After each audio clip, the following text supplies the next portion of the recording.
அல்லாஹ் ரப்புல் ஆலமீன் ஈமானை நமக்கும் நம்முடைய சந்ததிகளுக்கும் நசீபாக்கி இருக்கின்றான். அல்லாஹுக்கு நாம் அதிகமான முறையிலே நன்றி செலுத்த கடமைப்பட்டு இருக்கின்றோம். கனிமிக்கு அல்லாஹ்வினுடைய நல்லடியார்களே, ஈமான், அல்லாஹ் ஈமானிய பாக்கியத்தை, இஸ்லாமிய பாக்கியத்தை, ஒரு முஃமினாக வாழக்கூடிய ஒரு பெரும் பாக்கியத்தை அல்லாஹ் நமக்கும் நம்முடைய சந்ததிகளுக்கும் வழங்கி இருக்கின்றான்.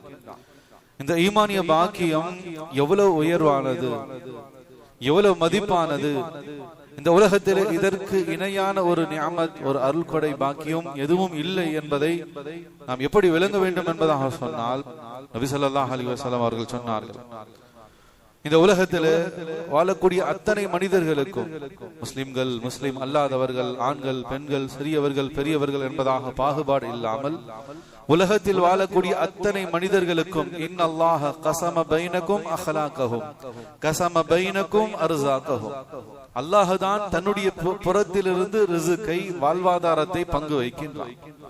அதில் முஸ்லிம்கள், முஸ்லிம் அல்லாதவர்கள், சிறியவர்கள், பெரியவர்கள், ஆண்கள், பெண்கள் என்ற எந்த பாகுபாடும் கிடையாது. முழு உலகத்திலே வாழக்கூடிய அனைத்து மனிதர்களுக்கும் அல்லாஹ் ஜல்ல சுப்ஹானஹு வ தஆலா கஸம அஹ்லாகஹும் கஸம அர்ஸாகஹும், நறுகுணங்களையும், நல்ல உள்ளங்களையும், நல்ல எண்ணங்களையும், உலகத்தினுடைய வாழ்வாதாரத்தையும், உலகத்தினுடைய வசதி வாய்ப்புகளையும், செல்வ செழிப்பையும் அல்லாஹ் தான் தன்னுடைய புறத்திலிருந்து தான் பங்கு வைக்கின்றான். யார் நல்லவராக வாழ வேண்டும், யார் பாவியாக வேண்டும், யார் ஏழையாக இருக்க வேண்டும், யார் செல்வந்தராக இருக்க வேண்டும், இது எல்லாமே அல்லாஹ்வினுடைய பங்கீடு, அல்லாஹ்வினுடைய முடிவாக இருந்து கொண்டிருக்கின்றது. இதை சொல்லிவிட்டு நபி ஸல்லல்லாஹு அலைஹி வஸல்லம் அவர்கள் சொன்னார்கள், வ இன்னல்லாஹ அஸ்ஸ வ ஜல்ல யுதி துன்யா மன் யுஹிப்பு வ மன் லா யுஹிப்பு, உலகத்தினுடைய வாழ்வாதாரத்தை, நற்குணங்களை அல்லாஹ் தான் பங்கீடு செய்கின்றான். உலக வசதி வாய்ப்புகளை, செல்வ செழிப்புகளை அல்லாஹ் தான் நேசிக்க கூடியவர்களுக்கும் வழங்குகின்றான். வ மன் லா யுஹிப், தான் நேசிக்காதவர்களுக்கும் அல்லாஹ் வழங்குகின்றான். அல்லாஹ் யாரை நேசிக்கின்றானோ, யாருக்கு ஈமான் கொடுத்திருக்கானோ அப்படிப்பட்ட மக்களுக்கும் அல்லாஹ் உலகத்துல வசதி வாய்ப்புகளை கொடுத்திருக்கான். தான் நேசிக்காத, தன்னை வெறுக்கக்கூடிய மக்களுக்கும் அல்லாஹ் இந்த உலகத்துல வசதி வாய்ப்புகளை, செல்வ செழிப்புகளை அல்லாஹ் வழங்கி இருக்கிறார் என்பதை சொல்லிவிட்டு பெருமானார் ஸல்லல்லாஹு அலைஹி வஸல்லம் அவர்கள் சொன்னார்கள், வலா யுதி தீன் இல்லா லிமன் அஹப்ப, ஆனால் அல்லாஹ் தீனை, ஈமானை, இஸ்லாத்தை தான் விரும்பக்கூடியவர்களுக்கு மட்டும் தான் அல்லாஹ் வழங்குகிறார். உலக செல்வங்களை, உலக வசதி வாய்ப்புகளை அல்லாஹ் தான் விரும்பக்கூடியவர்களுக்கும் வழங்குகின்றான், தான் வெறுக்கக்கூடியவர்களுக்கும் அதிலே கணக்கில்லாமல், பாரபட்சமில்லாமல் வழங்கி விடுகின்றான். ஆனால் ஈமானை, தீனுடைய வாழ்க்கையை, ஈமானிய நசீபை, இஸ்லாத்தினுடைய வாழ்க்கையை, அல்லாஹ் ரசூலுடைய பொருத்தத்துக்குரிய அந்த வாழ்க்கையை, வமல்லா யுதி தீன் இல்லா லிமன் அஹப்ப, அல்லாஹ் யாரை விரும்புகின்றானோ, அல்லாஹ்வுடைய நேசத்துக்குரியவர்களாக யார் இருக்கின்றார்களோ அவர்களுக்கு தான் அல்லாஹ் ஜல்ல சுப்ஹானஹு வ தஆலா அதை வழங்குகின்றான். யாருக்கு ஈமான், இஸ்லாம் வழங்கப்பட்டிருக்கின்றதோ அவர்கள் அல்லாஹ்வுடைய நேசத்துக்குரியவர்கள் என்பதாக சொல்றார். சுப்ஹானல்லாஹ். கனிமிக்க அல்லாஹ்வுடைய நல்லடியார்களே, இந்த ஈமான், இஸ்லாம் எவ்வளவு உயர்ந்தது என்பதை இந்த ஒரு ஹதீஸ் நமக்கு அதை நிவர்த்தி செய்யக்கூடியதாக இருக்கு. இது ஒன்று போதும். அல்லாஹ் நமக்கு கொடுத்திருக்கக்கூடிய இந்த ஈமான் நசீப் சாதாரணமாக அல்ல, சந்ததி சந்ததியாக தொடர்ந்து அல்லாஹ் இந்த நசீபை நமக்கு கொடுத்துட்டு இருக்கான். பரம்பரை பரம்பரையாக அல்லாஹ் ஈமானுடைய நசீபை அல்லாஹ் நமக்கு கொடுத்திருக்கான். இது எவ்வளவு பெரிய விஷயம் என்பதாக சொன்னா, சந்ததி சந்ததியாக, பரம்பரை பரம்பரையாக அல்லாஹ்வினுடைய நேசத்துக்குரியவர்களாக நம்முடைய சந்ததியும் நம்முடைய பரம்பரையும் இருந்து கொண்டிருக்கு. இது எவ்வளவு சாதாரணமான விஷயமா, இது எவ்வளவு பெரிய பாக்கியமாக இருக்கு. ஏன்னா உலகத்துல பார்க்கலாம், எத்தனையோ மக்கள் ஆரம்பத்தில் ஈமானுடையவர்களாக இருந்தாங்க, ஆனால் அதற்கு பிறகு அவர்களுடைய சந்ததிகள் ஈமான், இஸ்லாத்தில் இல்லாமல் போய் இருக்கின்றார்கள். அவர்களுடைய மூதாதையர்கள், அவர்களுக்கு முன்னால் வாழ்ந்த அவர்களுடைய சந்ததிகள், பரம்பரைகள் ஈமான், இஸ்லாத்தில் இருந்திருக்காங்க. ஆனால் இப்போது அந்த சந்ததிகள், அந்த குடும்பத்தார்கள் ஈமான் இல்லாமல் இருந்து கொண்டு இருக்காங்க. அல்லாஹுக்கு நாம் அதிகமாக நன்றி செலுத்த கடமைப்பட்டிருக்கோம். காலம் காலமாக தொடர்ந்து பல தலைமுறையாக அல்லாஹ் ஈமானிய குடும்பமாக நம்முடைய குடும்பங்களை கபூல் செஞ்சிருக்கான். நமக்கு பிறகு நம்முடைய சந்ததிகள் இந்த ஈமானிலே நிலைத்திருப்பதற்கான வழி வகுப்பையும் நாம் செய்து கொண்டுதான் இருக்கின்றோம். இது எவ்வளவு பெரிய பாக்கியம். எனவே இதைத்தான் நபி ஸல்லல்லாஹு அலைஹி வஸல்லம் அவர்கள் சொன்னார்கள், ஃபமன் அஅதாஹு தீன் ஃபகத் அஹப்ப, யாரை அல்லாஹ் தேர்ந்தெடுத்தானோ, யாரை அல்லாஹ் விரும்பினானோ அவர்களுக்கு மட்டும்தான் ஈமானுடைய நசீபு கிடைக்கக்கூடியதாக இருக்கிறது. இப்ப இந்த ஈமான் எவ்வளவு பெரிய பாக்கியம் என்பதை இந்த சந்தர்ப்பத்தில் நாம் விளங்கிக் கொள்ள கடமைப்பட்டு இருக்கின்றோம். கனிமிக்க அல்லாஹ்வுடைய நல்லடியார்களே, ஈமான் கொடுக்கப்பட்ட ஒரு முஃமின், ஒரு முஸ்லிம், நாம் இந்த உலகத்திலே அந்த ஈமானை மட்டும்தான் உயர்வானதாக பார்க்கிறோம். ஈமானுக்கு பிறகு, இஸ்லாமுக்கு பிறகுதான் நாம் இந்த உலகத்திலே நேசிக்கக்கூடிய நம் தாய் தந்தையராக இருக்கட்டும், நம்முடைய மனைவி பிள்ளைகளாக இருக்கட்டும், சொத்து செல்வங்களாக இருக்கட்டும், எல்லாம் அல்லாஹ் ரசூலுக்கு அப்புறம் தான். அதுதான் ஈமான்தாரியினுடைய அசலான வாழ்க்கை. இதை தான் நம்ம விளங்க வேண்டும். இந்த உலகத்தில் எதையெல்லாம் நாம் நேசிக்கிறோமோ அது எல்லாவற்றை விட இந்த உலகத்திலே நமக்கு உயர்வானதாக அல்லாஹ் ரசூலும் அவனுடைய தீனும் ஷரியத்தும் சுன்னத்தும் இருக்க வேண்டும். அதுதான் உண்மையான முஃமினுடைய வாழ்க்கை. அல்லாஹ் நமக்கு ஈமானை கொடுத்ததற்கு நாம் நன்றி கடனாக இருப்பதற்கான அடையாளமாக இருக்கின்றது. எனவே கனிமிக்கு அல்லாஹ்வுடைய நல்லடியாக ஒரு முஃமின், ஒரு முஸ்லிம் இந்த உலகத்திலே உலகத்தார்களை பார்த்து, உலகம் கொடுக்கப்பட்டவர்களை பார்த்து, உலகத்தார்களுக்கு வழங்கப்பட்டிருக்கக்கூடிய ஆட்சி அதிகாரங்கள், செல்வ செழிப்புகளை பார்த்து, வசதி வாய்ப்புகளை பார்த்து நாம் ஏமாந்து விடவும் கூடாது, ஏக்கப்பட்டு விடவும் கூடாது. அல்லாஹ் சொல்கின்றான், யாரெல்லாம் உலகத்திலே அல்லாஹுவை மறந்தவர்கள், அல்லாஹுக்கு மாறு செய்யக்கூடியவர்கள், ஈமான் அல்லாத மக்கள் இந்த உலகத்திலே படோரபமான வாழ்க்கையை வாழ்ந்துகிட்டு இருக்காங்க, செல்வ செழிப்பாக வாழ்ந்து கொண்டு இருக்காங்க, ஆடம்பரமாக பெரும் பெரும் மாளிகைகளை வாழ்ந்து கொண்டு இருக்காங்க, உலகத்தினுடைய அனைத்து விதமான இன்பங்களையும் அனுபவித்துக் கொண்டு இருக்கிறார்கள். அப்படிப்பட்டவர்களை பார்த்து ஒரு ஈமான்தாரி ஏமாந்து விடவும் கூடாது, ஏக்கப்பட்டு விடவும் கூடாது. லா யகுர்ரன்னக தகல்லுபுல் லதீன கஃபரு ஃபில் பிலாத் மதாஉன் கலீல் சும்ம ஜஹன்னம் வபிஸல் மிஹாத். அல்லாஹ் குர்ஆன்ல சொல்றான், அல்லாஹ்வுக்கு மாறு செய்யக்கூடிய மக்களுக்கு இந்த உலகத்துல வசதி வாய்ப்புகள், செல்வ செழிப்புகள் அள்ளி கொடுக்கப்பட்டிருப்பதை பார்த்து நீங்க ஏமாந்துராதீங்க. மத்தாஉன் கலீல் சும்ம மஅவாஹும் ஜஹன்னம் வபிஸல் மிஹாத். அது ஒரு உலகத்துல ஒரு அற்பமாக சொற்பமான ஒரு இன்பத்தை தருமே தவிர நாளைக்கு மறுமையிலே நிரந்தர நஷ்டவாளிகளாக அவங்க ஆயிடுவாங்க. அந்த மக்களை பார்த்து, செல்வம் கொடுக்கப்பட்ட வசதி வாய்ப்புகள் கொடுக்கப்பட்டவர்களை பார்த்து நீங்க ஏக்கப்பட்டுடாதீங்க, ஏமாந்து போயிடாதீங்க என்பதாக சொல்லி அல்லாஹ் தன்னுடைய திருமறையிலே நமக்கு எச்சரிக்கையாகவும் வழிகாட்டியாகவும் முன்னிறுத்தியிருக்கின்றான்.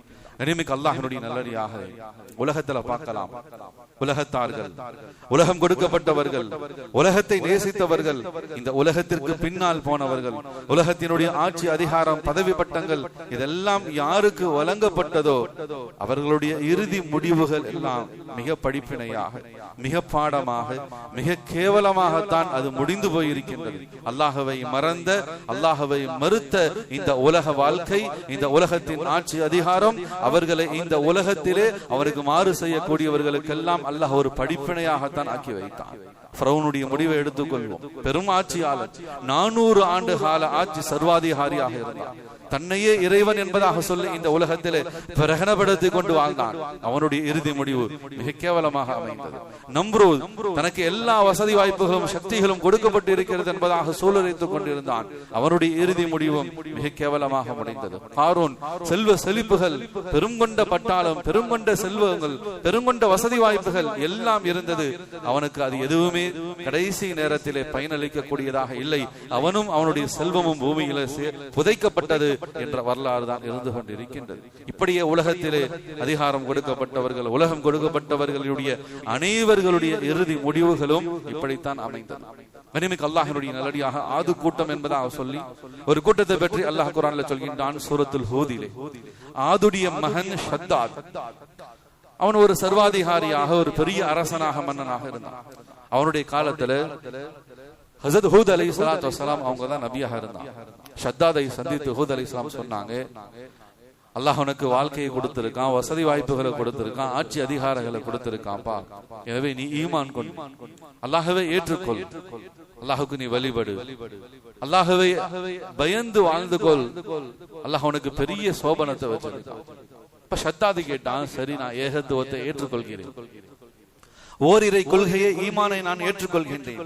அப்படி நான் ஈமானை ஏற்றுக்கிட்டு நானும் ஒரு முஸ்லீம் ஆயிட்டா, நான் ஒரு இஸ்லாமியனா ஆயிட்டா எனக்கு என்ன கிடைக்கும் அப்படின்னு சொல்லி கேட்டான்.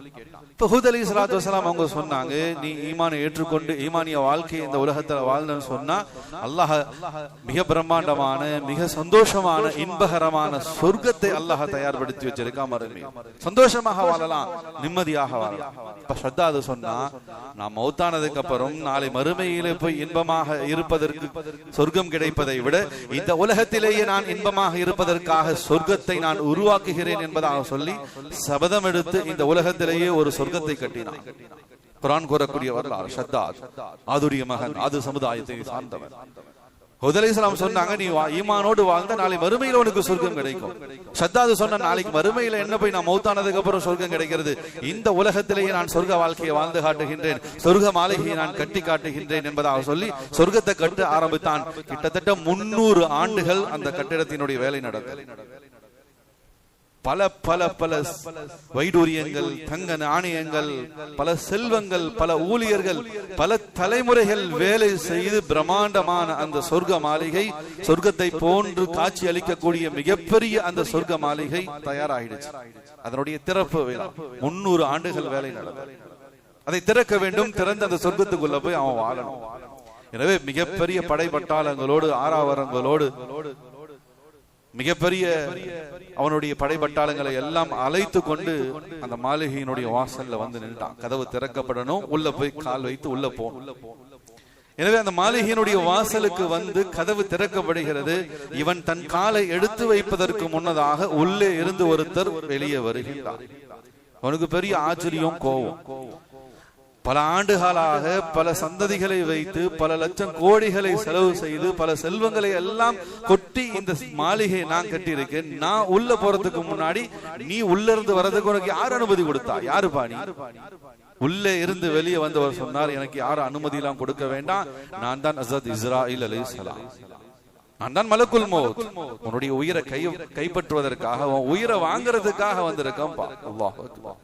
கனிமிக்க அல்லாஹ்வினுடைய நல்லடியார்களே, அவ்வளவு ஆண்டுகள், அவ்வளவு செல்வ செழிப்புகள், தன்னுடைய நாட்டின் ஒட்டுமொத்த வளத்தையும் கொட்டி கட்டிய அந்த சொர்க்க பூமி, அதற்குள் ஒரு காலடி எடுத்து வைப்பதற்கு முன்னதாகவே அவனுடைய உயிர் கைப்பற்றப்பட்டது.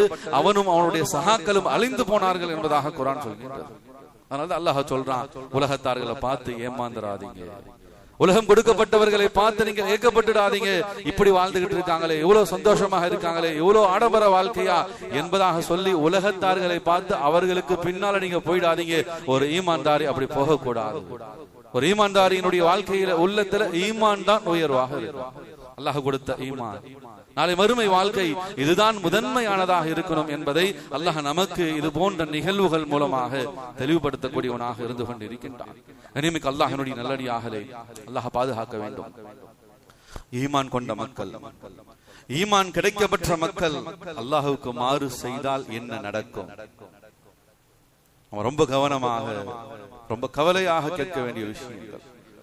ஈமானிய நிலையிலே அல்லாஹ்வை தான் ரப்பாக ஏத்துக்கிட்டு இருக்கோம், அவனை தான் வணங்குகின்றோம், நபி ஸல்லல்லாஹு அலைஹி வஸல்லம் அவருடைய வழிகாட்டுதலில் தான் வாழ்ந்து கொண்டிருக்கின்றோம். அல்லாஹ் பாதுகாக்கணும். ஒரு ஈமான் கொண்ட மக்கள், ஈமான்தாரிகள் அல்லாஹ் ரசூலுக்கு மாறு செய்தால் என்ன நடக்கும்? அதிபயங்கரமான ரணமான இரத்த சரித்திர வரலாறுகள் இருந்து கொண்டிருக்கின்றது. ஈமான் கொண்ட நிலையிலே அல்லாஹுக்கு மாறு செய்து, அல்லாஹுவை மறுத்து, அல்லாஹுவை மறந்து வாழ்ந்த அந்த சமூகங்கள், முஸ்லிம்கள் என்ன ஆனார்கள், அந்த சமுதாயம், அந்த கூட்டங்கள் என்ன ஆனது என்பது அல்லாஹ் நமக்கு பல படிப்பினை வரலாறுகளை இந்த உலகத்தில் முன்னிறுத்தி இருக்கின்றான். கனிமிக்க அல்லாஹ்வினுடைய நல்லடியார்களே, அல்லாஹ்வுடைய பெரிய கிருபையிலே பெரும் பெரும் வரலாற்றுக்கு சொந்தக்காரர்கள் முஸ்லிம்கள். நாம இன்னைக்கு நினைக்கலாம், எங்க உலகத்துல எங்க போனாலும் முஸ்லிம் சொன்ன அடிதானே வாங்கிட்டு இருக்கான். இஸ்லாமியர்கள் என்பதாக சொன்னாலே இழிவாக தானே பார்க்கப்படுது. இந்த தோற்றத்திற்கும் இந்த ஈமானுக்கும் உலகத்துல கடும் சோதனைகள் தானே இருந்துகிட்டு இருக்கு. கனிமிக்க அல்லாஹ்வினுடைய நல்லடியார்களே, வரலாற்றை கொஞ்சம் நாம பின்னோக்கி பார்க்க வேண்டும். இந்த உலகத்திலே பெரும் வரலாற்றுக்கு சொந்தக்காரர்களாக அல்லாஹ் முஸ்லிம்களை வாழ வைத்திருக்கின்றான். ஒரு கட்டத்திலே வாஞ்சையோடு எழுச்சியினுடைய வெற்றி வரலாறுகளும் இருந்து கொண்டிருக்கின்றது, வஞ்சகத்தோடு வீழ்ச்சியினுடைய வரலாறுகளும் உலகத்திலே முஸ்லிம்களுடைய வாழ்க்கையிலே அப்படிப்பட்ட வரலாறுகளும் இருந்து கொண்டிருக்கின்றது. கனிமிக்க அல்லாஹ்வினுடைய நல்லடியார்களே, அகில உலகத்தினுடைய ஆட்சியை அல்லாஹ் ஈமான்தாரிகளிடத்தில் தான் ஒப்படைத்து வைத்திருந்தான். அல்லாஹ் குர்ஆனிலே சொல்கிறான், இன்னி ஜாயிலுன் ஃபில் அர்லி கலீஃபா, இந்த உலகத்தினுடைய கலீஃபாக்களாக என்னுடைய ஈமான் கொண்ட மக்களை தான் நான் தேர்ந்தெடுத்திருக்கேன்னு அல்லாஹ் சொல்றான். எனவே இந்த அகில உலகத்தினுடைய ஆட்சி அதிகாரம் முஸ்லிம்களுடைய கையில தான் இருந்துச்சு. ஒரு வருஷம் 2 வருஷம் எல்லாம் இல்லை. பெருமானார் ஸல்லல்லாஹு அலைஹி வஸல்லம் அவர்கள் மக்காவிலிருந்து மதீனாவுக்கு ஹிஜ்ரத் செய்து வந்தார்கள். ஹிஜ்ரி 1 கரெக்டாக கிபி 622 முதல் கிபி 1924 வரைக்கும் கடந்த நூற்றாண்டு. 1924, இது 2026. கனிமிக்கு அல்லாஹ்வினுடைய நல்லடியார்களே, கிபி 622 இருந்து கிபி 1924 வரைக்கும், ஹிஜ்ரி 1 இருந்து ஹிஜ்ரி 1342 வரைக்கும், கிட்டத்தட்ட இந்த உலகத்தில் ஹிஜ்ரத்திற்கு பிறகு 1342 வருடம் இந்த அகில உலகத்தை ஆளும் சக்தியாக ஈமானிய சக்தி தான் இருந்துச்சு. அல்லாஹ் முஸ்லிம்களுடைய கையில தான் முழு உலகத்தினுடைய ஆட்சி அதிகாரத்தை கொடுத்திருந்தான். இன்னைக்கு நாம நினைக்கிறோம், என்னங்க அல்லாஹ் கொடுத்துட்டா, எங்க போனாலும் முஸ்லிம்களுக்கு சோதனை தானே, எங்க போனாலும் முஸ்லிம்களுக்கு அடிதானே, எங்க போனாலும் முஸ்லிம்களுக்கு இழிவு தானே. கனிமிக்கு அல்லாஹ்வினுடைய நல்லடியாக அல்லாஹ் தன் மீது நம்பிக்கை கொண்ட மக்களை எங்கேயுமே அல்லாஹ் கேவலப்படுத்தியதே இல்லை. ஆனா குர்ஆன்ல அல்லாஹ் எச்சரிக்கை செய்கின்றான், ذلك بأن الله لم يكن مغيرا نعمة أنعمها. எந்த ஒரு சமுதாயத்தினுடைய வரலாற்றையோ தலையெழுத்தையோ நாம மாற்றி அமைக்கிறதெல்லாம் இல்லை, அவர்களாக மாத்திக்கிறான். எனவே பெரும் கொண்ட ஒரு சிறப்பான வரலாற்றுக்கு சொந்தக்காரர்கள் தான் முஸ்லிம்கள். 1342 வருடம் இந்த உலகத்தினுடைய ஆட்சி அதிகாரங்கள் முஸ்லிம்களுடைய கையில் தான் இருந்தது. கனிமிக்கு அல்லாஹ்வினுடைய நல்லடியார்களே, ஆட்சி செய்யக்கூடியவர்களும் அவர்களுடைய பெயர்களும் அவர்களுடைய கபீலாக்களினுடைய பெயர்களும் ஆட்சி தலைமை பீடமும் தான் உலகத்துல மாறிக்கிட்டே இருந்ததை தவிர ஆட்சியாளர்கள் ஆட்சி அதிகாரம் முஸ்லிம்கள் கையில் தான் இருந்துச்சு. நபி அவர்களுடைய காலத்திலிருந்து ஹஜ்ரத் அலி ரலியல்லாஹு தஆலா அவர்களுடைய காலம் வரைக்கும் 30 வருஷங்கள் ஹிலாஃபத்தினுடைய குலஃபாய ராஷிதீன்களுடைய அந்த ஆட்சி மதீனா தலைமை பீடமாக இருந்துச்சு. முழு உலகத்தையும் ஆட்சி செய்து கொண்டிருந்தாங்க. முழு உலக இஸ்லாமிய மக்களும் ஒன்றிணைக்கப்பட்டு கொண்டிருந்தாங்க. முழு உலகம் இஸ்லாம் பரவி கொண்டிருந்த அந்த காலகட்டம் 30 வருஷம் மதீனா தலைமை பீடமாக இருந்தது. அலி ரலியல்லாஹு தஆலா அவங்களுடைய வாழ்க்கையினுடைய ஆட்சி காலத்தினுடைய இறுதி கட்டத்திலே அவங்க பார்க்கறாங்க, இஸ்லாம் பரவுகின்றது. ஈரானிலே, ஈராக்கிலே, பக்தாதிலே பல பகுதிகளுக்கு இஸ்லாம் வேகமாக பரவி கொண்டிருந்தது. எனவே அந்த நேரத்தில் இஸ்லாத்தினுடைய தலைமை பீடமாக ஈராக்கினுடைய கூஃபா நகரை அவர்கள் நிர்ணயித்தார்கள். மதீனாவிலே தலைமை பீடமாக இருந்து அலி ரலியல்லாஹு தஆலா அவங்களுடைய காலத்திலே ஈராக்கினுடைய கூஃபாவினுடைய நகரம் இஸ்லாமியர்களுடைய அகில உலகத்தினுடைய தலைமை பீடமாக மாற்றப்பட்டது. அதற்கு பிறகு உமையாக்களுடைய ஆட்சி, முஆவியா ரலியல்லாஹு தஆலா அவர்கள் கலீஃபாவாக பொறுப்பேற்றார்கள். அவர்களுடைய காலத்திலே சிரியா ஷாமுடைய தேசத்திலே திம்ஷிக் என்ற அந்த பகுதி அகில உலகத்தினுடைய தலைமை பீடமாக செயல்பட்டது.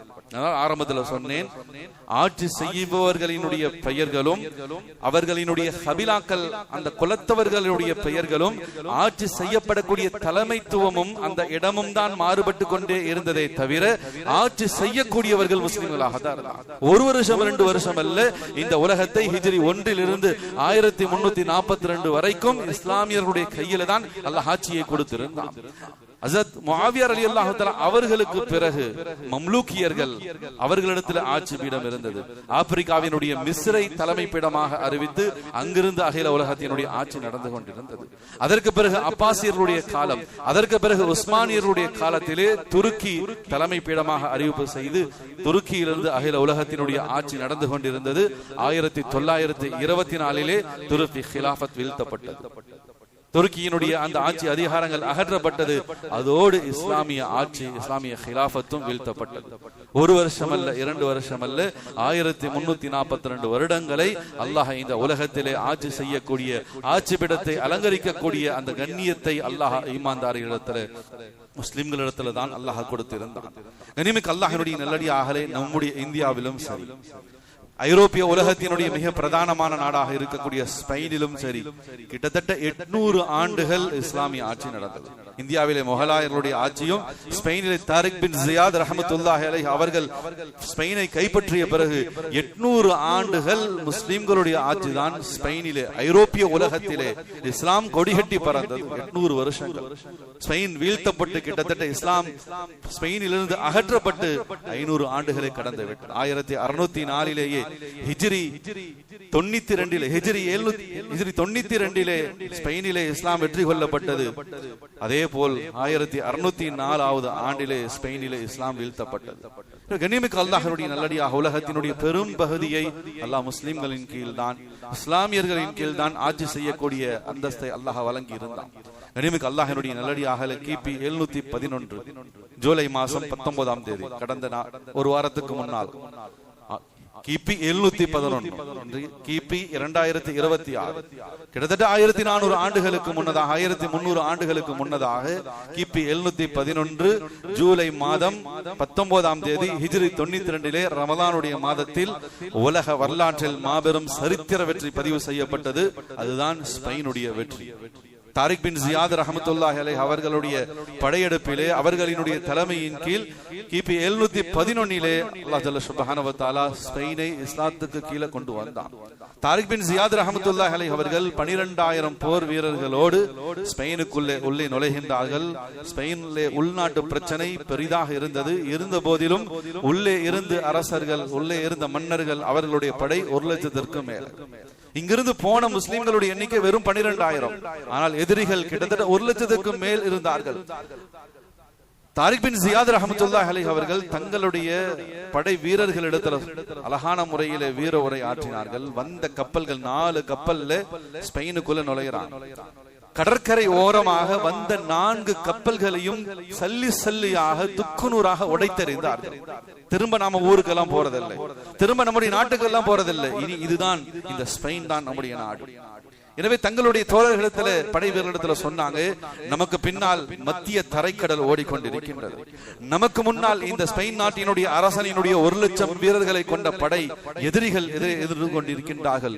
ஒன்று அல்லாஹ் நமக்கு இந்த ஊரிலே, இந்த நாட்டிலே வெற்றியை கொடுக்க வேண்டும், அல்லது ஷஹாதத். இதை முடிவு செய்து கொண்டு ஊருக்குள் கால் வையுங்கள் என்பதாக சொன்னார். அல்லாஹ்வுடைய பெரிய கிருபையிலே ஸ்பெயின் வெற்றி கொள்ளப்பட்டது. கிபி 711 அல்லாஹ் ஸ்பெயினை இஸ்லாத்துக்கு கீழே கொண்டு வந்தான். கண்ணியமிக்க அல்லாஹ்வுடைய நல்லடியாகவே ஒரு நீண்ட பெரிய அற்புதமான வரலாறு. இங்க நம்ம சுருக்கமாக அதனுடைய படிப்பினை நாம் எடுத்துக்கொள்ள கடமைப்பட்டு இருக்கின்றோம். ஸ்பெயினுடைய வரலாற்றை கேட்கும் போதோ அல்லது அதனுடைய வரலாறுகளை படிக்கும் பொழுது, ஐரோப்பிய உலகத்திலே இஸ்லாம் இவ்வளவு கொடிகட்டி பறந்ததா? இன்னைக்கு நம்ம ஐரோப்பிய உலகம் இஸ்லாத்துக்கு எதிராக எவ்வளவு சூழ்ச்சிகளை செய்து கொண்டிருக்கிறார்கள். ஐரோப்பிய உலகத்திலே இஸ்லாமியர்களுக்கு என்ன மதிப்பு இருக்கிறது என்பதை நாம் கண்கூடாக பார்த்துக்கிட்டு இருக்கோம். ஆனால் ஒரு கட்டத்தில் ஐரோப்பிய உலகத்தில் இஸ்லாம் இவ்வளவு செழிப்பாக, முஸ்லிம்கள் இவ்வளவு சுதந்திரமாக சந்தோஷமாக வாழ்ந்திருக்கின்றார்கள். ஏன்னா ஸ்பெயின் ஐரோப்பிய உலகத்தினுடைய முதன்மை நகரமாக அன்றைக்கு திகழ்ந்தது. ஸ்பெயினில் இருந்தான் ஐரோப்பிய உலகத்திற்கு நாகரிகமே கற்றுக் கொடுக்கப்பட்டது. அப்படிப்பட்ட பூமி தான் ஸ்பெயினுடைய தேசம். அதனுடைய வரலாறுகளை படிக்கும் பொழுது உண்மையிலேயே நமக்கு சந்தோஷம் மேலிடும். இப்படியெல்லாம் இவ்வளவு வசதி வாய்ப்புகளோடு, ஆட்சி அதிகாரத்தோடு ஐரோப்பிய உலகத்திலே நம்முடைய சமுதாயத்தை சார்ந்தவர்கள் வாழ்ந்திருக்கின்றார்களா? ஏனென்றால் கண்ணியமிக்க அல்லாஹ்வுடைய நல்லடியாகவே ஸ்பெயின் முழு நாட்டிலும் முழு மாநிலங்களிலும் ஆட்சி பீடத்திலே உலமாக்கள், அதிகார பீடத்திலே உலமாக்கள் இருந்தார்கள். இது நமக்கு கேட்கும் போதே ஆச்சரியமாக இருக்கு. இன்னைக்கு நம்முடைய பகுதிகளில் ஒரு முஸ்லிம் அமைச்சர் இருந்தா அதை கொண்டு முழு முஸ்லிம் சமுதாயமும் மாநிலத்துல சந்தோஷப்படும். ஆஹா, நம்மளால் ஒருத்தர் முஸ்லிம் அமைச்சரா இருக்கார், மினிஸ்டர் ஆயிட்டார், எவ்வளவு பெரிய சந்தோஷம். கண்ணியமிக்க அல்லாஹ்வுடைய நல்லடியாக முழு ஸ்பெயினிலும் ஆட்சியிலும் அதிகாரத்திலும் அதை அலங்கரிக்கக்கூடியவர்களாக உலமாக்கள் இருந்தார்கள். உலமாக்கள் ஸ்பெயினை வழி நடத்தினார்கள். ஐரோப்பிய உலகத்தினுடைய மிக முதன்மையான நாடான ஸ்பெயினை உலமாக்கள் வழி நடத்தினார்கள் என்பதாக சொன்னா எவ்வளவு பெரிய ஆச்சரியமான விஷயம். ஸ்பெயின் மதீனாவினுடைய முன்மாதிரியாக இருந்துச்சு. மதீனாவுக்கு போனவங்களுக்கு தெரியும், இன்றும் சரி அன்றும் சரி மிக செழிப்பான, மிக அமைதியான, அமல்களுக்குரிய பூமி, அல்லாஹ்வை நினைவு கூறக்கூடிய பூமி. அந்த மதீனாவினுடைய முன்மாதிரியாக மதீனத்துல் அக்ஸர் என்பதாக சொல்லி ஸ்பெயினிலே குர்துபாவிலே ஒரு மஹல்லாவே இருந்துச்சு. மதீனாவுல என்னென்ன அமல்கள் நடக்குதோ அது அத்தனையும் மதீனத்துல் அக்ஸர், அந்த குர்துபா காத்வா என்பதாக சொல்லுவாங்க, அந்த ஸ்பெயின்ல அந்த அமல்கள் அப்படியே நடக்கக்கூடியதாக இருந்துச்சு. எவ்வளவு ஈமானிய செழிப்பு ஐரோப்பிய உலகத்துல அந்த ஸ்பெயின்ல நடந்திருக்கும். கண்ணியமிக்க அல்லாஹ்வுடைய நல்லடியாக ஸ்பெயின் இந்த உலகத்திற்கு, குறிப்பாக ஐரோப்பிய உலகத்திற்கு நாகரிகத்தை, பண்பாட்டை, கலாச்சாரத்தை கற்றுக் கொடுத்த தேசம். அதுவரைக்கும் ஐரோப்பிய உலகத்திற்கு மனித வாழ்க்கைனா என்ன, சுத்தபத்தம்னா என்ன, நாகரிகம்னா என்ன, பண்பாடுகள்னா என்ன எதுவுமே தெரியாம இருந்துச்சு. ஸ்பெயினுடைய நாடுதான் ஐரோப்பிய உலகத்திற்கு அதை எல்லாவற்றையும் கற்றுக் கொடுத்தார். ஸ்பெயினுக்கு அந்த நாகரிகம் எங்கிருந்து கிடைத்தது? மதீனாவிலிருந்து கிடைத்தது. மதீனாவினுடைய தொடர்பிலே கிடைத்தது. ஈமானிய அந்த நிஸ்பத்திலே ஸ்பெயின் நாகரிக தேசமாக மாறியது. எனவே ஸ்பெயினுடைய பரக்கத்திலே ஐரோப்பிய உலகத்திற்கும் அந்த நாகரிகம் பரவியது. கண்ணியமிக்க அல்லாஹ்வுடைய நல்லடியாக ஸ்பெயினுடைய தேசம் இந்த உலகத்திற்கு பெரும் கொண்ட அறிவு ஜீவுகளையும், அறிஞ்ச பெருமக்களையும், விஞ்ஞானிகளையும், மருத்துவர்களையும் அர்ப்பணித்த தேசம். சாதாரண விஷயம் அல்ல. கனிமிக்க அல்லாஹ்வினுடைய நல்லடியார்களே, ஸ்பெயினிலே வாழ்ந்த மிகப்பெரிய அறிஞர்கள் இமாம் இப்னு ருஷ்த் ரஹ்மத்துல்லாஹி அலைஹி அவர்கள் இந்த உலகத்தினுடைய முதல் தத்துவ ஞானியாக செயல்பட்டோம். இன்னைக்கு எத்தனையோ தத்துவ ஞானிகள் இருந்து கொண்டிருக்காங்க. ஆனா உலகத்திலே மிக பிரசித்தி பெற்ற ஒரு தத்துவ ஞானியாக ஒரு முஸ்லிம் ஸ்பெயினிலே இமாம் ருஷ்து ரஹ்மத்துல்லாஹி அலைஹி அவர்கள் இருந்தார்கள். இமாம் அல் ஸஹ்ராவி ரஹ்மத்துல்லாஹி அலைஹி அவர்கள் முதலாக சர்ஜரிக்கு வித்திட்டவர்கள் அவர்கள். அறுவை சிகிச்சையின் மூலமாக உடலுக்கு சிகிச்சை செய்ய முடியும் என்ற அற்புதமான கண்டுபிடிப்பை இந்த உலகத்தில் கண்டுபிடித்தவர் ஒரு ஸ்பெயினி இமாம் அல் ஸஹ்ராவி ரஹ்மத்துல்லாஹி அலைஹி அவர்கள். இமாம் அல் குர்துபி ரஹ்மத்துல்லாஹி அலைஹி அவர்கள் குர்ஆனுக்கு மிகப்பெரிய தஃப்சீரே குர்துபி என்பதாக சொல்லி ஒரு பெரிய கிதாபே இருந்து கொண்டிருக்கின்றது. குர்துபாவினுடைய இமாம். இன்றைக்கு ஸ்பெயினிலே கார்த்தோ என்பதாக சொல்லி ஒரு பெரிய மாகாணம் இருக்கின்றது. அன்றைக்கு அது குர்துபா என்பதாக இருந்தது. அந்த குர்துபாவினுடைய இமாம் தான் இமாம் குர்துபி ரஹ்மத்துல்லாஹி அலைஹி. குர்துபாவிலே அன்றைக்கு தாரிக் பின் ஜியாத் ரஹ்மத்துல்லாஹி அலைஹி அவர்களுடைய காலத்தை ஒட்டி கட்டப்பட்ட மிக பிரம்மாண்டமான பள்ளிவாசல், 1000க்கும் மேற்பட்ட தூண்களை கொண்ட பள்ளிவாசல். எங்க அந்த பள்ளிவாசலுக்கு இவ்வளவு தூண்கள்? நம்மளுடைய பள்ளிவாசல்ல ஒரு பீம் தான் இருக்கு. மிஞ்சி போனா 4 மூலைகள், ஒரு 10 தூண் இருக்கலாம். ஒவ்வொரு செவத்தோட அணைச்சு ஒரு 500 பேர் 300 பேர் எல்லாம் கீழே சேர்ந்து தொழுகிறோம். 1000 தூண்கள் உள்ள பள்ளிவாசல் என்பதாக சொன்னா எத்தனை லட்சம் மக்கள் தொழுது இருப்பாங்க? ஏன் அவ்வளவு பிரம்மாண்டமான பள்ளிவாசல்? அந்த குர்துபாவிலே அவ்வளவு லட்சக்கணக்கான முஸ்லிம்கள் இருந்தாங்க. ஸ்பெயினில் மட்டும் 1 மில்லியன் முஸ்லிம்கள், கிட்டத்தட்ட 1 கோடி முஸ்லிம்கள் வாழ்ந்திருக்கின்றார்கள். ஸ்பெயினுடைய மக்கள் தொகையிலே 80% முஸ்லிம்கள் தான் வாழ்ந்திருக்கின்றார்கள். அவ்வளவு மிகப்பெரிய செல்வ செழிப்போடு ஈமானிய சாம்ராஜ்யத்தினுடைய கோட்டையாக ஸ்பெயின் விளங்கி. கனிமிக்க அல்லாஹ்வினுடைய நல்லடியார்களே, இந்த உலகத்திலே ஆகாய மார்க்கமாக மனிதன் பயணம் செய்ய முடியும். விமானம் என்ற ஒரு கண்டுபிடிப்பை இந்த உலகத்திலே முதலாக கண்டுபிடித்து அதை கொண்டு பறந்து காட்டியவர் ஒரு ஸ்பெயினி, அப்பாஸ் பின் பிரனான்ஸ் என்பதாக சொல்லக்கூடிய. ராபர்ட் சகோதரர்கள் எல்லாம் அப்புறம்தான் வந்தாங்க. அப்பாஸ் பின் பிரனான்ஸனுடைய கண்டுபிடிப்பை வைத்து, அதனுடைய முன்மாதிரியை வைத்து இப்படி வடிவமைக்கலாம், இப்படியும் ஆகாயத்தில் பறப்பதற்கான வழிவகை எல்லாம் இருக்கிறது என்பதை அறிந்து கொண்டது ஸ்பெயினை சேர்ந்த அப்பாஸ் பின் பிரனான்ஸை பார்த்துதான் ராபர்ட் சகோதரர்கள் அதற்கு பிறகு விமானத்தை கண்டுபிடித்தார். இப்படி கண்ணியமிக்க அல்லாஹ்வினுடைய நல்லடியாக உலக ரீதியாக, மருத்துவ ரீதியாக, விஞ்ஞான ரீதியாக, இல்மு ரீதியாக, இல்மினுடைய மிகப்பெரிய மர்கஸாக ஸ்பெயின் இருக்கிறது. இப்படி எல்லா ரீதியாகவும் மிக செழிப்பான ஒரு தேசமாக இருந்த அந்த ஸ்பெயின் ஒட்டுமொத்தமாக வேரோடு இஸ்லாம் அறுத்து வெளியேற்றப்பட்டது. அல்லாஹ் அக்பர். ஒரு பக்கத்திலே இந்த வரலாறுகளை எல்லாம் கேட்கும் பொழுது நமக்கு சந்தோஷம் மேலிடலாம். எவ்வளவு பெரிய செழிப்போடு ஸ்பெயினிலே முஸ்லிம்கள் வாழ்ந்திருக்கின்றார்களா? ஆனால் அதற்கு பிறகு வரலாறு மாறியது. மிகரணமான ரத்த சரித்திர வரலாறாகத்தான் அது இடம்பெற்றது. ஸ்பெயினுடைய வரலாறு அப்படியே தலைகீழாக மாறியது. 1604க்கு பிறகு முழுவதுமாக இஸ்லாமியர்களை கைவிட்டு ஸ்பெயின் போய்விட்டது. வேரோடு இஸ்லாம் வேறறுக்கப்பட்டது. ஸ்பெயினிலிருந்து முழுவதுமாக வெளியாக்கப்பட்டார். கனிமிக்க அல்லாஹ்வினுடைய நல்லடியாக இவ்வளவு செழிப்போடு, இவ்வளவு ஈமானிய சூழலோடு வாழ்ந்த ஒரு தேசம், 800 ஆண்டுகள் இஸ்லாமிய ஆட்சி, உலமாக்களுடைய ஆட்சி நடந்த ஸ்பெயினிலே எப்படி ஸ்பெயின் இஸ்லாத்தின் கையை விட்டு போனது? இதனால் வீழ்ச்சி. இந்த வீழ்ச்சிக்கான காரணம் என்ன? கனிமிக்க அல்லாஹ்வினுடைய நல்லடியார்களே, 1604 ஸ்பெயின் முஸ்லிம்களுடைய கையை விட்டு போன அந்த சந்தர்ப்பத்திலே கிட்டத்தட்ட 1 கோடி முஸ்லிம்கள் ஸ்பெயினில் இருந்தார்கள். அவர்களுடைய நிலைகள் என்ன ஆனது? உண்மையிலேயே அதிபயங்கரமான நிகழ்வாகத்தான் இருந்தது. அந்த 1 கோடி முஸ்லிம்களில் 30 லட்சம் பேர் நாட்டை விட்டு தப்பித்து சென்று விட்டார்கள். இனி ஸ்பெயின்ல நாம ஈமானோடு வாழ முடியாது, எனவே நாம ஸ்பெயினை விட்டு வெளியேறுவோம் என்பதாக சொல்லி அருகாமையில் இருக்கக்கூடிய பல நாடுகளுக்கு அகதிகளாக பயணம் சென்றார்கள். இதுல ரொம்ப கவலையான ஒரு விஷயம் என்ன என்பதாக சொன்னா, அப்படி தப்பித்து சென்ற 30 லட்சம் முஸ்லிம்கள் ஸ்பெயினை விட்டு வெளியேறும் போது கப்பல் வழி மார்க்கமாகத்தான் அப்போது வெளியாக முடியும். அந்த தருணத்திலே யூத நசாராக்கள் அவர்களிடத்துலதான் அந்த கப்பல்கள் இருந்தது. அந்த கப்பல்கள் பயணம் செய்வதற்கு காசு கொடுத்து அங்கிருந்து பயணம் செய்து வேறு நாடுகளில் தஞ்சம் அடைந்தார்கள். ஆரம்பத்தில் சொன்னேன், தாரிக் பின் ஜியாத் ரஹ்மத்துல்லாஹி அலைஹி அவர்கள் ஸ்பெயினிலே கால் வைக்கும் பொழுது 4 கப்பல்களில் 12,000 முஸ்லிம்களோடு உள்ள வந்தாங்க. வந்த உடனே 4 கப்பலை உடைச்சிருந்தாங்க. இனி நாம ஸ்பெயின்ல தான் இருப்போம், ஒன்று வெற்றி அல்லது ஷஹாதத், பின்னால் மத்திய தரைக்கடல், முன்னால் எதிரிகள், நாம முன்னேறி செல்வோம், பின்னோக்கி செல்ல மாட்டோம் என்பதாக சொல்லி உள்ளே முன்னேறி சென்று ஈமானை 800 வருஷம் நிலைபெற செய்தார்கள். ஆனால் வரலாறு தலைகீழாக மாறியது. 800 ஆண்டுகளுக்கு பிறகு அங்கிருந்து தப்பித்துக் கொள்வதற்காக யூத நசாராக்களினிடத்திலே காய்கூலியாக காசு பணங்களை கொடுத்து முஸ்லிம்கள் வெளியேறினார்கள் என்ற ஒரு வருத்த வரலாறும் பதிவு செய்யப்பட்டிருக்கிறது. 30 லட்சம் பேர் தப்பி ஓடிவிட்டார். 35 லட்சம் பேர் ஸ்பெயினுக்குள்ளே இருந்தார்கள். ஸ்பெயினுடைய அரசாங்கம் அவர்களுக்கு ஒரு அனுமதி கொடுத்தது. நீங்க இந்த உலகத்தில் இந்த ஸ்பெயினுடைய நாட்டில் முஸ்லீமாக வாழணும் அப்படின்னு சொன்னா அதுக்கு எங்களால் அனுமதிக்க முடியாது. இஸ்லாம் இங்கிருந்து அகற்றப்பட்டுடுச்சு. நீங்க இதுக்கு மேல இஸ்லாத்தோட வாழணும்னு நினைச்சீங்கன்னா உங்களுக்கு ஒரு ஆப்ஷன் கொடுக்கிறோம். யூத நசாராக்களினுடைய ஒரு பெரிய சூழ்ச்சி. இன்றைக்கும் சமுதாயம் அதுலதான் போய் வீழ்ச்சி அடைஞ்சு கொண்டிருக்கு. ஸ்பெயினுடைய யூத நசாராக்கள் சொன்னாங்க, ஆட்சி பீடத்தில் இருந்து கொண்டு உள்ளத்துல நீங்க ஈமான வச்சு, உங்களுடைய உள்ளத்துல அல்லாஹ் ரசூலை நீங்க நினைவு கூர்ந்தது, உங்களுடைய அல்லாஹ் வணங்கி, உங்க வீட்டுக்குள்ள குர்ஆனை ஓதிக்கிங்க, நீங்க ஈமான் கொண்டுக்குங்க, அமல் செஞ்சுக்கீங்க. ஆனால் வெளியிலே நீங்கள் சர்ச்சுகளுக்கு வர வேண்டும். சர்ச்சுகளில் நடக்கக்கூடிய வணக்க வழிபாடுகளில், அந்த ஜப கூட்டங்களில் நீங்கள் கலந்து கொள்ள வேண்டும். வெளியிலே கிறிஸ்தவனாகவும் நீங்கள் உள்ளுக்குள்ள ஈமான் தாரியாக வாழ்ந்துக்குங்க, எங்களுக்கு எந்த பிரச்சனையும் இல்லை. அப்போது இருந்த முஸ்லிம்களுக்கு இது ஒரு நல்ல விஷயமா இருந்துச்சு. ஒட்டுமொத்தமாக நாட்டை விட்டு, சொத்து செல்வங்களை விட்டு இங்கிருந்து வெளியாகுவதை விட உள்ளத்தில் ஈமானை வைத்துக் கொண்டு வெளியில கிறிஸ்துவராக வாழ்வதில் என்ன தப்பு இருக்கு? சஹாபாக்களுடைய காலத்தில் அம்மார் ரலியல்லாஹு தஆலா அவங்க போன்றவங்க தங்களுடைய உள்ளத்துல ஈமானை வைத்துக் கொண்டு கொஞ்சம் தடுமாற்றத்துடைய வாழ்க்கையை வாழ்ந்திருக்காங்க. நபி அவங்க அல்லாஹ் அதற்கு அனுமதி அளிச்சிருக்கான். எனவே நாம உள்ளத்துல ஈமானோடு இருப்போம், வெளியில நிர்பந்தம், நாம இப்படி இருந்துக்கலாம் அப்படின்னு சொல்லி முடிவெடுத்தான். இது யூத நசாராக்களுடைய பெரிய சூழ்ச்சி.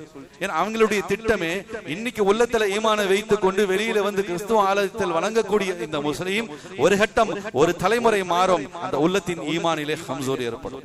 இன்னொரு தலைமுறை மாறும், முழுவதுமாக அவன் கிறிஸ்தவனாக மாறிவிடுவான். இன்றைக்கு அப்படித்தான் ஸ்பெயின் மாறிவிட்டது.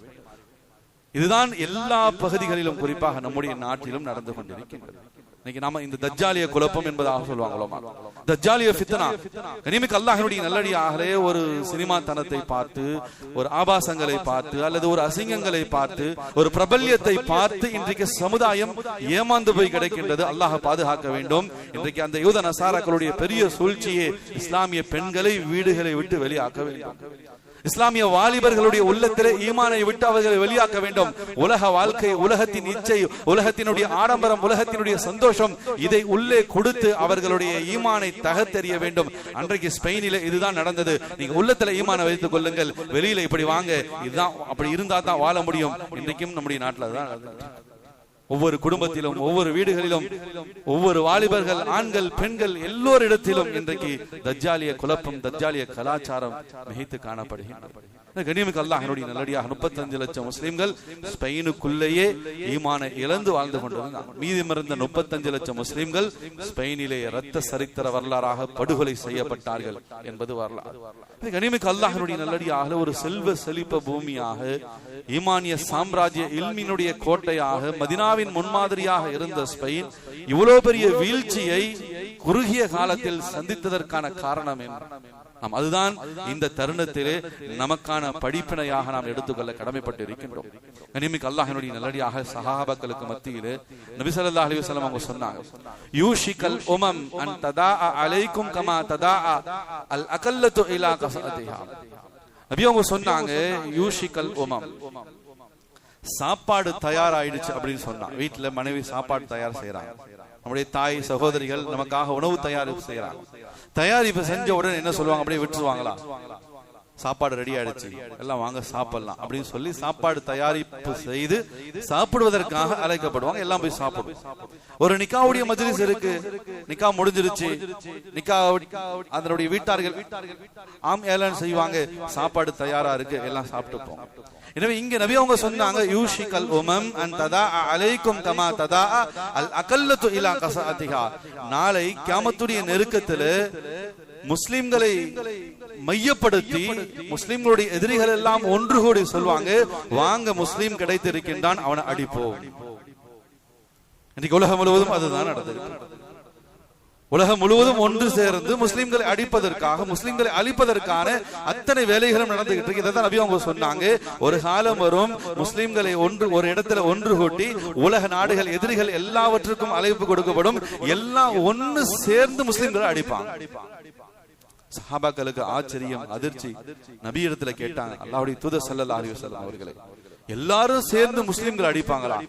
அப்ப ஒமின் கில்லத்தின் நஹனு யௌம இதின் யா ரசூலுல்லாஹி ஸல்லல்லாஹு அலைஹி வஸல்லம், அந்த நாள்ல முஸ்லிம்கள் ரொம்ப கம்மியா இருப்போமா? எண்ணிக்கையில நம்ம குறைவாக இருப்போமா? பதவி, ஆட்சி, அதிகாரம் இதெல்லாம் எதுவுமே இல்லாமல் இருப்போமா? நம்ம குறைந்த ஒரு பலகீனமான சமுதாயமாக இருப்போமா? அதனாலதான் எல்லாரும் வந்து நம்மள அடிப்பாங்களா? ஸல்லல்லாஹு அலைஹி வஸல்லம் அவங்க சொன்னாங்க, பல் அன்தும் யௌம இதின் கஸீர், இல்ல இல்ல, அன்னைக்கு நீங்க பலகீனமானவர்களாக இருக்க மாட்டீங்க, குறைந்த மக்களால மற்ற சமுதாயத்தை காட்டிலும் நீங்கள் மிகைத்தவர்களாக, கஸீர் அதிகமானவர்களாக தான் இருப்பீங்க. உலகத்துல எந்தெந்த சமுதாயங்கள் இருக்கோ, எந்தெந்த மதத்தவர்கள் இருக்காங்களோ, எல்லாரை விட முஸ்லிம்கள் தான் அன்னைக்கு மெஜாரிட்டியாக இருப்பாங்க. ஆனாலும் நீங்கள் தாக்கப்படுவீங்க. உலக எதிரிகள் எல்லாம் ஒன்று கூடி உங்களை அடித்துக் கொண்டிருப்பார்கள். ஏன் என்னன்னு கேட்கறதுக்கு இந்த உலகத்தில் நாதி இருக்கு. ரசூலுல்லாஹி ஸல்லல்லாஹு அலைஹி வஸல்லம், ஏன் இந்த நிலைமை? நாம எண்ணிக்கையில அதிகமாக இருந்தோம், ஆட்சி அதிகாரங்கள் கையில இருந்தும் முஸ்லிம்கள் அழிக்கப்படுவார்களா? எதிரிகள் ஒன்று கூடி முஸ்லிம் சமுதாயத்தை அழித்துக் கொண்டிருப்பார்களா? என்ன காரணம்? நபி அவங்க சொன்னாங்க, வலாகின்னகும் குஸாஅன் ககுஸாஇஸ் ஸைல், அன்றைக்கு எண்ணிக்கையில் நீங்கள் பெரும் கூட்டமாக இருப்பீர்கள், உள்ளத்தால் நீங்கள் கடல் நுரையை போல பிரிந்து கிடப்பீர்கள். அல்லாஹ் அக்பர். இன்றைக்கு என்ன நடந்து கொண்டிருக்கோ, 1400 வருஷத்துக்கு முன்னாடியே பெருமானார் ஸல்லல்லாஹு அலைஹி வஸல்லம் அவங்க தெளிவாக சொல்லிட்டு போயிட்டாங்க, இந்த உம்மத்தினுடைய வீழ்ச்சி ஒற்றுமை. கடல் நுரையை போல பிரிந்து கிடப்பீர்கள். ஒரு குடும்பத்துல, ஒரு மஹல்லாவில, ஒரு குடும்பத்துல 4 பேர் சொன்ன 4 பேருடைய சிந்தனையும் 4 விதமாக இருக்கும். 4 பேர்களுடைய செயல்பாடுகளும் 4 பாதைகள் இருக்கும். ஒரு குடும்பத்திலிருந்து, ஒரு மஹல்லாவிலிருந்து, ஒரு ஊரிலிருந்து முழு முஸ்லிம் சமுதாயத்துக்கு மத்தியிலும் ஒருமித்த கருத்து என்பது ஏற்படாது. ஒவ்வொருவரும் அவர் கருத்திலே நிலைத்திருப்பார். எனவே உள்ளத்தால் கடல் நுரையை போல நீங்கள் பிரிந்து கிடப்பீர்கள். அந்த நேரத்தில் வல யக்திஃபன்னல்லாஹு ஃபீ குலூபிக்கும் அல் வஹன், உங்களுடைய ஒவ்வொருவருடைய உள்ளத்திலும் வஹன் இருந்து கொண்டிருக்கும் என்பது ஆசை. சஹாபாக்கள் நபி இடத்துல கேட்டாங்க, வமல் வஹன் யா ரசூலுல்லாஹி ஸல்லல்லாஹு அலைஹி வஸல்லம், வஹன் சொல்றீங்களே, வஹன் என்பதாக சொன்னா என்ன யா ரசூலுல்லாஹ்? நபி அவங்க சொன்னாங்க, வஹுப்புத் துன்யா வ கராஹியத்துல் மௌத், உலகத்தினுடைய ஆசை மிகைத்து இருக்கும், உலகத்தினுடைய இச்சைகள், உலக ஆடம்பர வாழ்க்கையை எப்படியாச்சும் அடைஞ்சிடணும், எப்படியாச்சும் வீடு கட்டிடணும், எப்படியாச்சும் கார் வாங்கிடணும், எப்படியாச்சும் காசு பாக்கெட்டுக்கு வரணும், அது எப்படி இருந்தாலும் அதை பத்தி அந்த நேரத்தில் கவலைப்பட மாட்டாங்க. உலகத்தினுடைய ஆசை மிகைத்து போயிருக்கு.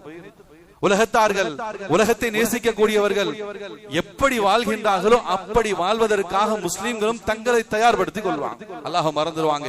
கராஹியத்துல் மௌத், நாம மௌத்தாக போறோம், நாளை மறுமையில் அல்லாஹ் இடத்துல கேள்வி இருக்கு, இது எல்லாவற்றையும் மறந்து போயிடுவாங்க. அதனாலதான் நான் ஆரம்பத்துல சொன்னேன், ஒரு முஃமின், ஒரு ஈமான்தாரி இந்த உலகத்துல தான் ஈமானை தான் பெரிதாக நினைக்க வேண்டும்.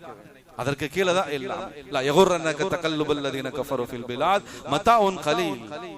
உலகத்தார்களுக்கு இந்த உலகத்திலே செல்வ செழிப்புகளும் பதவி பட்டங்களை கிடைத்திருப்பதை பார்த்து முஸ்லிம்களே நீங்க ஏமாந்துடாதீங்க, நீங்க ஏக்கப்பட்டுடாதீங்க, நமக்கு இப்படி கிடைக்கலையேன்னு சொல்லி.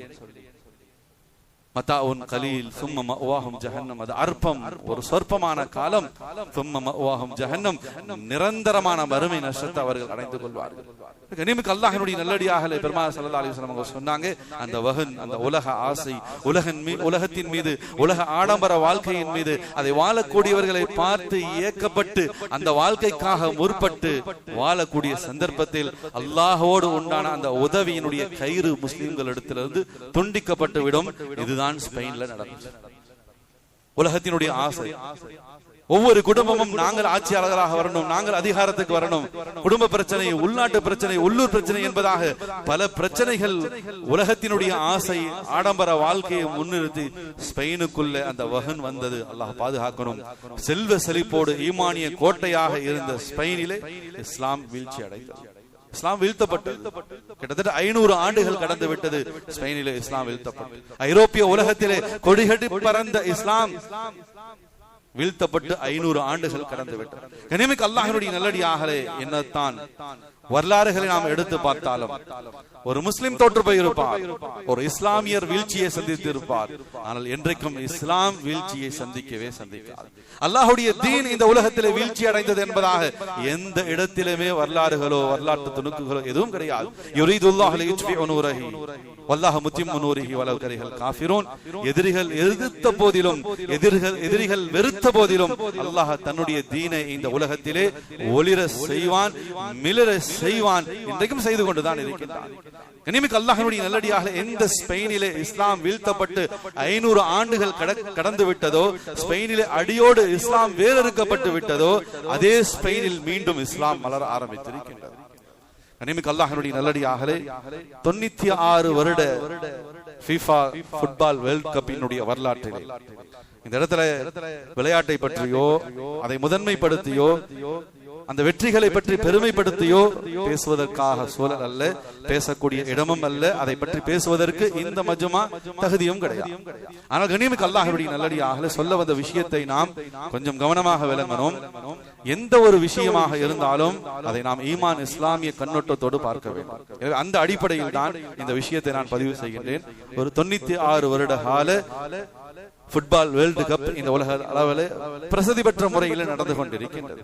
இந்த வரலாற்றிலே கிட்டத்தட்ட 2 முறை உலக சாம்பியனாக ஸ்பெயின் தேர்ந்தெடுக்கப்பட்டிருக்கின்றது. 2010 ஒன்று, இப்போது 2026 கடந்த ஞாயிற்றுக்கிழமை மீண்டும் உலக சாம்பியனாக FIFA world cup football world கப்பிலே ஸ்பெயின் சாம்பியனாக ஆகியிருக்கின்றது.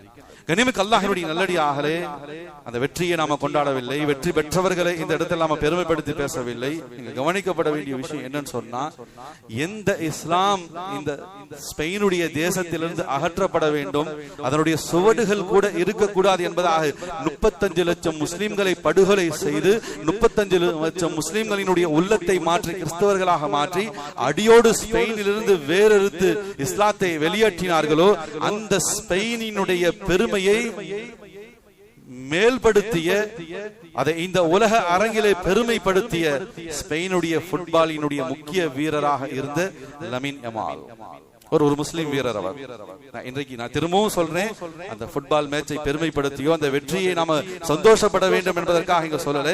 எந்த தேசத்துல இஸ்லாமே இருக்கக்கூடாது, இஸ்லாமிய வாடையே இருக்கக்கூடாது, நீ இஸ்லாமியனாக வாழணும்னு சொன்னா உன் உள்ளத்துல ஈமான வச்சுக்க, வெளியில சர்ச்சில வந்து வணங்கு என்பதாக சொல்லி இஸ்லாத்தை அடியோடு வேறறுத்தார்களோ, அந்த ஸ்பெயினிலே ஒரு இஸ்லாமியனுடைய பங்களிப்பின் மூலமாக இன்றைக்கு உலக அரங்கில் ஒரு நன்மதிப்பை அந்த நாடு பெற்றிருக்கின்றது.